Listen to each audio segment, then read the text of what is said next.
नमस्कार दोस्तों, बड़ा इम्पोर्टेंट टॉपिक है। अगर इससे बिल्डर्स गुड़गांव के संज्ञान लें एंड इस चीज़ एडवाइस को फॉलो करें कि what Gurgaon real estate should learn from Pune और Mumbai real estate, and it is high time this change comes at least in next year. 2025 में तो नहीं लग रहा, बिकॉज अभी जो भी ड्राइंग बोर्ड पे प्रोजेक्ट है उनका रेरा वेरा आएगा, लॉन्च वॉन्च होंगे 4 महीने पे, वहाँ तो नहीं चेंज कर पाएंगे शायद। बट जो अभी करे जा सकते हैं अगले साल में, लैंड पार्सल्स ले गए हैं, उनके लिए एडवाइस है। एडवाइस क्या है कि एफएआर गुड़गांव में बढ़ चुका है, गवर्नमेंट ने अलाउ कर रखा है। तो बहुत जगह 4, 4.5, 5 की तरफ एफएआर गुड़गांव में अप्रूव हो चुका है। तो पहले से ज़्यादा पर एकड़ या पर लैंड पार्सल में आप बना सकते हैं। तो 2-3 चीज़ें मैं चाहता हूँ इसके अंदर हो कि एक तो बालकनी जो है वो एफएआर में काउंट होनी शुरू हो जाए।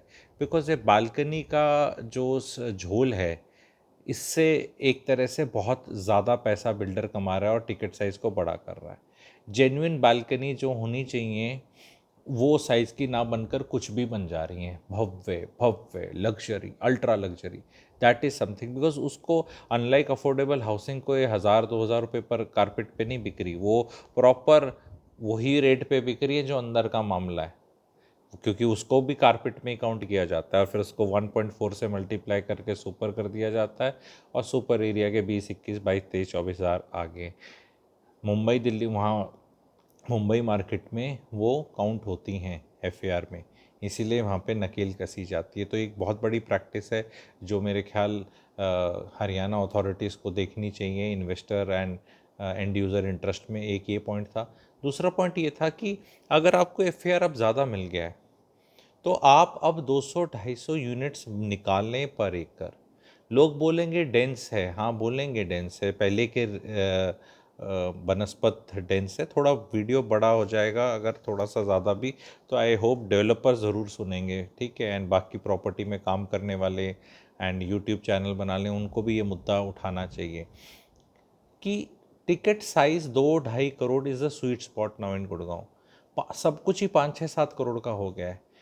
3,000 स्क्वायर फीट का आ रहा है 4 BHK 3 BHK जो भी 3,500, 4,000, 4,500, 5,000।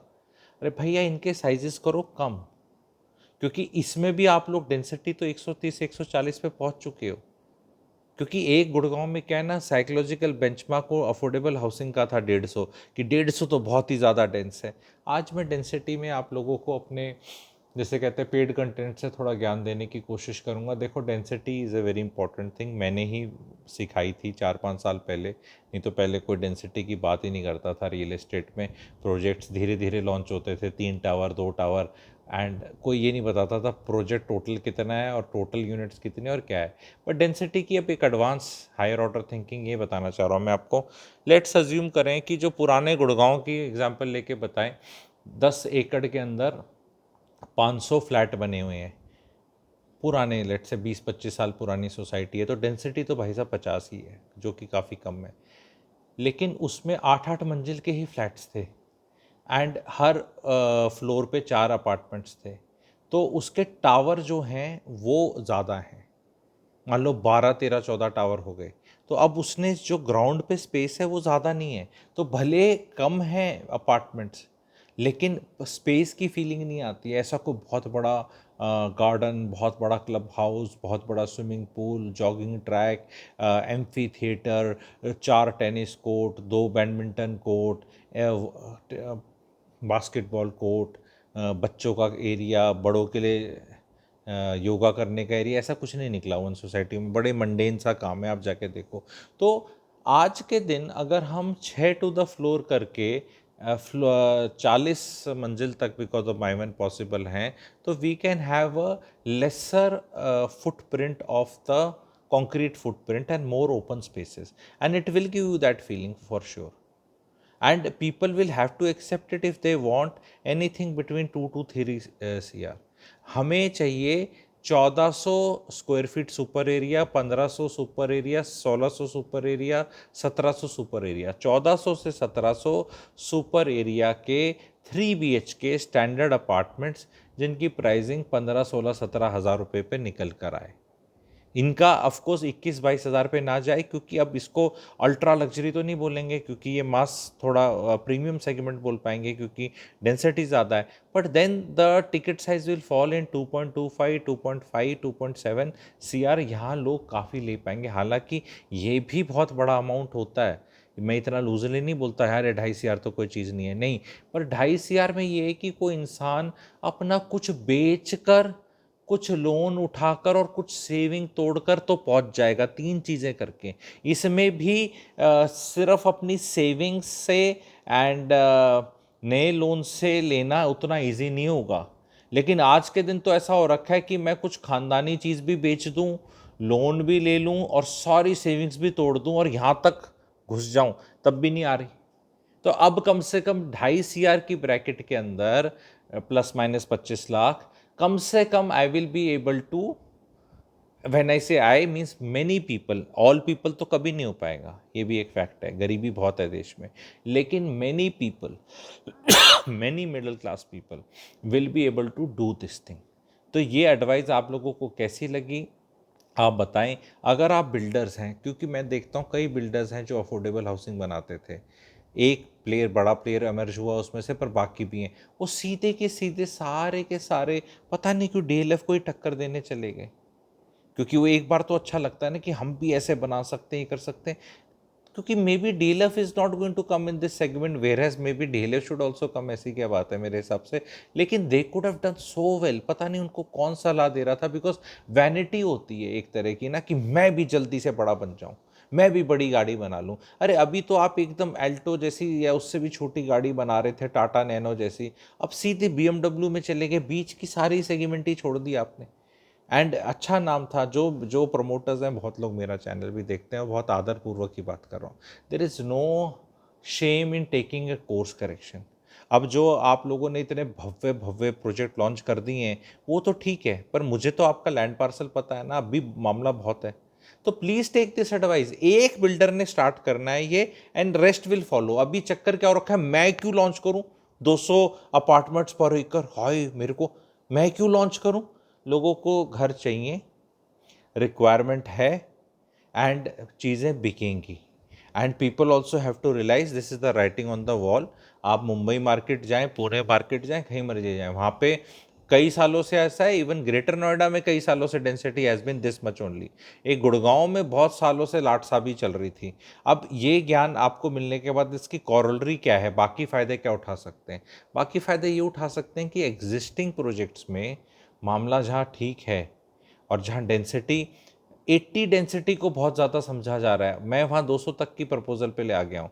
तो भाई साहब वहाँ पे अगर आपको माल मिल रहा है रीसेल में उठा लो, बिकॉज जो मैं एडवाइस दे रहा हूँ ये राजी खुशी लोग ले लेंगे तो 1 साल में मामला बढ़िया चलने लग जाएगा, नहीं तो रोध होके 2 साल में तो लेनी ही पड़ेगी। क्योंकि आप ये देखें, सिंपल सी चीज़ है, अगर बॉलीवुड में बड़ी पिक्चरें ज़्यादा हिट नहीं होती और कम ही आती हैं तो भाई हमें 10-20-30 करोड़ बजट की पिक्चरें बनानी पड़ेंगी, ताकि वो अपना पैसा निकाल लें और बाकी अपना नेटफ्लिक्स से पैसा निकाल लें और OTT रिलीज़ का पैसा निकाल लें और एक श्योर शॉट प्रॉफिटेबल जोन में चले जाएं। तो हर चीज़ में इस तरह मार्केट में कोर्स करेक्शन जब होता है कि डायरेक्शन सारा में 2800, 3500, 4000, अब वो मैंने लग्जरी वर्ड बहुत यूज़ कर लिया तो मेरे को रेट भी लग्जरी वाला डालना पड़ेगा, 21, 22, 23, 24 हज़ार रुपये स्क्वायर फीट।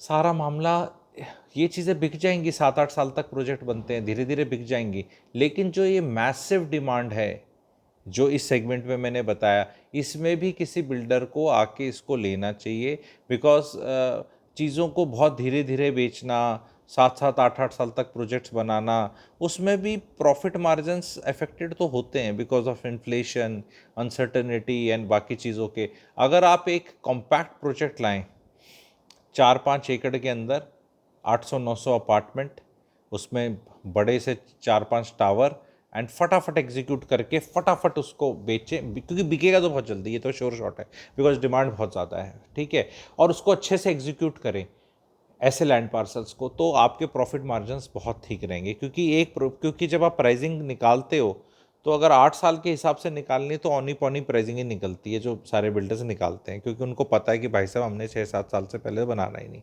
रेरा में ही 7 से 8 साल का टाइम ले रखा है, तो रेरा में जब 7 से 8 का ले रखा है तो 6 महीने 1 साल की एक्सटेंशन तो रेरा भी दे ही देता है ना, किसी भी कारण क्या करेगा, नहीं तो नहीं देगा तो ठीक है। तो इतने सालों में प्रोजेक्ट बन रहे हैं, तो अगर इसका टर्नओवर जल्दी करेंगे तो आई बिलीव बिल्डर्स को फ़ायदा होगा, आम जनता को फ़ायदा होगा। बिकॉज आई पर्सनली सी 2026-27 में not many ready to move in inventory coming in. जो लॉन्चेस 2018, 19, 20 के थे और डिले चल रहे हैं उनके भले पोजीशन आ रहे हैं, लेकिन 2020-21 में तो कुछ लॉन्च ही नहीं हुआ था। 2020-21-22 में hardly any launches took because of Covid, तो उनकी तो कुछ आएगी नहीं क्योंकि उसके बाद के लॉन्चेस हैं। इवन हमारे दीनदयाल के जो कि सो कॉल्ड 2, 2.5, 3 साल में बन जाने चाहिए थे प्रोजेक्ट्स, वो 4 साल 5 साल ले रहे हैं, जहाँ केवल वो 4 मंजिल बनाना था, क्योंकि उतना ही टाइम लगता है। क्योंकि एक हमने विंडो देखी है एनसीआर मार्केट में because of NGT bans and बारिशों का टाइम बीतना एंड ऑल दैट। जब आप ऑफिस नहीं जा सकते बारिशों में और इंफ्रास्ट्रक्चर ऐसा है, तो फिर वो जहाँ पे गड्ढे खुदे पड़े हैं वहाँ पे कंस्ट्रक्शन कैसे चलेगी, बारिश के टाइम में नहीं होती वो भी। तो बारिशों का टाइम 1-1.5 महीना निकाल लो और एनजीटी बैन 2.5-3 महीने निकाल दो, तो तकरीबन 4 से 5 महीने की तो विंडो है ही नहीं अपने पास कंस्ट्रक्शन की। तो 4 साल की चीज़ तो 7 साल अपने आप वैसी हो जाती है, 2 साल की चीज़ अपने आप ही 4 साल हो जाती है। तो सप्लाई बहुत बहुत मेरे को दिख रही है आगे आते टाइम बहुत लिमिटेड है, डिमांड एक्सट्रीमली हाई है, लेकिन उस सेगमेंट में कुछ है ही नहीं, तो फिर मामला बेचेंगे कैसे। आजकल वो मैं कभी सिखाऊंगा डिटेल में, क्लास वगैरह में भी सिखाता हूँ कि जो हम देखते हैं ना सेल्स पिछले साल से कम हुई, तो इसका क्या मतलब है आप बताएं। तो यानी कि रियल एस्टेट डाउन जा रही है। नहीं, अगर 100 रुपये की चीज़ की डिमांड है और कोई मार्केट में 400 रुपये की चीज़ आ रही है और 400 रुपये की उतनी खरीद नहीं है, तो इसका मतलब नहीं है कि रियल एस्टेट की डिमांड कम हो रही है। ये भी एक चीज़ समझनी है, इसकी बहुत और लेयर्ड भी हैं, समझ सकते हैं। डिटेल्ड में मैं समझाता हूँ अपने कोर्सेज़ में। रियल एस्टेट मेंटरिंग प्रोग्राम मेरा चल रहा है, आप लोग को डिस्काउंट मिल जाएगा, अभी फेस्टिवल सीज़न चल रहा है, तो रैंप मुझे व्हाट्सएप कर सकते हैं। उसमें 2 लाइव क्लासेस महीने की होती हैं और 14 रिकॉर्डेड क्लासेस आपको सुनने को मिलती हैं। बहुत ही डिटेल्ड उसका सिलेबस है। कोई नहीं सिखाता रियल एस्टेट, कहीं नहीं सिखाता, सीखनी बहुत ज़रूरी है, नहीं तो ऐसी स्पेकुलेशन ही करते चले जाओगे। ऑर्डरली वे में लॉजिकल चीज़ सीखनी है तो सिलेबस तो सुनना और देखना बनता है। तो उसके लिए दिए हुए नंबर पर रैंप व्हाट्सएप करो, इस वीडियो को लाइक करो। आई होप इस वीडियो में दी एडवाइस गुड़गांव के बिल्डर्स मानेंगे एंड इन्वेंट्री उस सेगमेंट के अंदर आएगी, क्योंकि अफोर्डेबल हाउसिंग पर से तो गुड़गांव में आनी नहीं। क्योंकि अब 1.5-2 एकड़ के अंदर भी लग्जरी लॉन्च हो रहे हैं, आप देख रहे हैं 7-7, 8-8 करोड़ के फ्लैट आ रहे हैं। तो कहीं अफोर्डेबल का तो हम भूल ही जाएं, ठीक है, कि यहाँ पे कुछ उस तरह का आने वाला है कभी गुड़गांव में। तो next is this only, this is your luxury affordable, इस तरह कह लो कि जहाँ पे क्लब हाउस है, कार पार्किंग है, माई-वन है, लेआउट है, एमिनिटीज़ हैं, ब्रांडेड बिल्डर है, पर रेट 2 से 2.5 करोड़ है। एंड उसमें साइजेस जो मैं बोल रहा हूँ 3 BHK ही मेरे ख्याल निकालने की कोशिश करें। 2 BHK में भी अवॉइड करे जा सकते हैं। अगर हम छोटे 3 BHK निकालें तो वो मार्केट में बहुत डिमांड है, बिकॉज उसमें भी वर्क फ्रॉम होम का कल्चर रहता है। वो तीसरा कमरा भले ही छोटा निकले, भले ही 10 बाय 10 स्क्वायर फीट का निकले, लेकिन वो तीसरा कमरा मेरे ख्याल काफ़ी ज़रूरी है। 3 BHK 1500 से 1600 सुपर एरिया, जिसका कारपेट एरिया वर्कआउट करेगा तकरीबन 1100 के करीब, कारपेट इंक्लूडिंग बालकनीज बता रहा हूँ कि 1000 का वैसे कारपेट, 100 फुट की बालकनी, सुपर एरिया 1500-1600, बहुत स्वीट स्पॉट है, स्वीट चीज़ है मार्केट में बेचने के लिए। और रेट यही 15, 16, 17 हज़ार के बीच में, depending on location and builder and amenities and specification rich कर दो तो थोड़ा 1000-2000 रुपये रेट ज़्यादा ले लो, नॉर्मल वाली में कम ले लो, वो अलग बिल्डर पे छोड़ा जा सकता है डिपेंडिंग ऑन उसका कितना बड़ा नाम है। बट ये चीज़ें निकालनी चाहिए। 2.5 CR plus minus 25 lakhs is a very sweet spot. I hope ऐसी चीज़ें मार्केट में सुनने को मिलेंगी। अभी तो मुझे नहीं लग रहा कोई बिल्डर कुछ ऐसा ला रहा है, पर शायद इस वीडियो के माध्यम से अगर आप शेयर करेंगे और कमेंट्स करेंगे कि ये एडवाइस ठीक है एंड यू टेक इट, तो इसमें फ़ायदा है, because this is order and the truth of the life. Government ने FAR बढ़ा दिया है तो they are not going to roll it back. और एक ज़मीन के बोलियां लगी है, गवर्नमेंट ने काफ़ी ज़मीन बेची है, लैंड पार्सल, तो उन बोलियों का रेट भी कितना उसमें माल बनाया जाता है उसके हिसाब से लगा है। तो बिल्डर ने उतने पैसे दिए भी हैं कि मैं इसमें से इतना निकाल सकता हूँ, क्योंकि हर प्रोजेक्ट में से कितने मिलियन स्क्वायर फीट निकाल सकते हो, वो एक बड़ा बड़ा बेंचमार्क होता है उस लैंड पार्सल की वैल्यूएशन को एसेस करने का, कि मैं इसमें से कितना बना सकता हूँ। ठीक है, तो वो अगर बिल्डर ने पैसा दिया तो ऑफकोर्स बिल्डर ने उसमें से प्रॉफिट करना है। पर प्रॉफिट करने के तरीके ये हैं कि भाई माल मैं बड़े बड़े करके कम से यूनिट्स बेचूँ, या मैं छोटा करके ज़्यादा यूनिट्स बेचूँ। तो ये चीज़ सारे इन्वेस्टर्स को, एंड यूज़र्स को एक बार सेट करना है और बिल्डर को अप्रोच करना है हमारे जैसों के वीडियो के माध्यम से, वेयर बिल्डर्स इस चीज़ का संज्ञान लें, एंड जहाँ डिमांड होगी बिल्डर निकाल देगा। तो अल्टीमेटली बिल्डर को लेट से एक प्रोजेक्ट में 1000 करोड़ कमाने हैं और उसका 850 करोड़ का उसका खर्चा था, 150 करोड़ उसने प्रॉफिट कमाना है। अब वो 150 करोड़ प्रॉफिट 1500-1600 स्क्वायर फीट के 3 BHK बना के बेच कमा रहा है, या 3500 स्क्वायर फीट के करके कमा रहा है, उसमें आई थिंक उसको फ़र्क नहीं पड़ना चाहिए। अल्टीमेटली पैसा कमाना है। तो बिल्डर को पता चलना चाहिए यार ये माल मैं बेच दूंगा, जल्दी बिक जाएगा, डिमांड बहुत ज़्यादा है। क्योंकि वो 6-7 साल तक रो रो के बेचना, उसमें फिर inflation, time value of property and वो कुछ नहीं समझ में आता, कि वो बिल्डर को नहीं समझ में आएगा मैंने पैसा बचाया है इसमें या गवाया। खरीदने वाले भी धीरे धीरे ले रहे हैं, किसी का कुछ बिक रहा है, कोई आ रहा है। तो इट्स बेटर ये है कि वैसा एक प्रोजेक्ट लॉन्च करें महंगे वाला, तो ऐसे 4 करें, 1:4 का रेशो होना चाहिए। तो मार्केट में अगर 100 यूनिट आ रही हैं तो 20 उस सेगमेंट की आ जाएं, पर 80 इस सेगमेंट की आए, क्योंकि बैलेंस भी चाहिए। अभी क्या है, सब कुछ ही उसी जगह चला गया, सभी कुछ इस जगह चला गया। दैट इसी से ही लोगों में रौश है। वेंदे से गुड़गांव में प्राइजेस बढ़ गए, तो प्राइजेस केवल पर स्क्वायर फीट नहीं बढ़े हैं, प्राइजेस टिकट साइज में बढ़ गए हैं। पहले आराम से 1-1.5-2 करोड़ में फ्लैट्स आते थे, वो भी ठीक ठाक साइज के आते थे, पर आपने साइज सीधा ही 2.5 गुना कर दिया और रेट को लेट से 60-70% बड़ा कर दिया, तो टोटल चीज़ आपकी 3.5 गुना होगी। अब 3.5 गुना में कैसे आम आदमी बजट केटर करे? भाई कोई आदमी 2 करोड़ से 2.5 करोड़ तक कूद सकता है ना जोर लगा के, 2 करोड़ से 6 करोड़ कैसे जाएगा? तो आई होप ये मैसेज लाउड एंड क्लियर सबको बड़े आदरपूर्वक भेजने का मेरा वो था। एंड बिल्डर्स आई होप संज्ञान लेंगे, एंड वील सी। ये मुहिम है, आज मैंने इसका शिलान्यास करा है। आप इस वीडियो को शेयर करेंगे, लॉजिकली कमेंट्स करेंगे, तो this is how it will be. Thank you very much.